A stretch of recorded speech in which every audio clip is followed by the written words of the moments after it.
విశ్వం దర్పణ దృశ్యమాన నగరీ తుల్యం నిజాంతర్గతం. ఈ విశ్వమంతా కూడా ఆత్మ ఎందే ఉన్నది, కానీ అద్దమునందు కాదు. ఏ నగరము కనబడుతున్నట్టు కనబడుతుందో అట్లా బాహ్యముగా ఉన్నట్లు భాషించుచున్నది.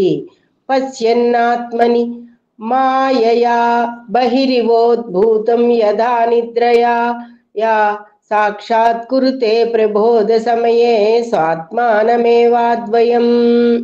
బ్రహ్మము నేనే అన్న ఆత్మజ్ఞానము పొందిన వానికి, సచ్చిదానంద స్వరూపమగు బ్రహ్మము నేనే అన్న ఆత్మజ్ఞానము పొందిన వానికి ఈ విశ్వమంతా కూడా నిద్రాస్థితిలో ఉన్న స్వప్నము వలె మాయాకల్పితమని తెలియును.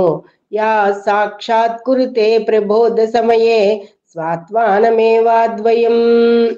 స్వప్రకాశమైన ఆత్మకు మాయ యొక్క ప్రభావమున విశ్వము బాహ్యముగా గోచరించినా కూడా నిద్రావస్థలో స్వప్నము వలె మాయాకల్పితమని తెలుస్తుంది.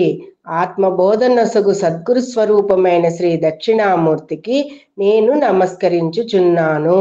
తస్మై శ్రీ గురమూర్తయే నమ. ఇదం శ్రీ దక్షిణామూర్తయే. మళ్ళీ ఒక్కసారి ఈ అష్టకంలోని ఈ శ్లోకాన్ని పరిశీలించండి. విశ్వం దర్పణ దృశ్యమాన నగరీ తుల్యం నిజాంతర్గతం. పశ్యన్నాత్మని మాయయా బహిరివోద్భూతం యదా నిద్రయా యా సాక్షాత్కురుతే ప్రబోధ సమయే స్వాత్మానమేవాద్వయం. తస్మై శ్రీ గురుమూర్తయే నమ. ఇదం శ్రీ దక్షిణామూర్తయే. ఇది మొదటి దక్షిణామూర్తి అష్టకంలో మొదటి శ్లోకం. రేపు రెండవ శ్లోకంలో మీ ముందుంటాను. అంతవరకు స్వస్తి.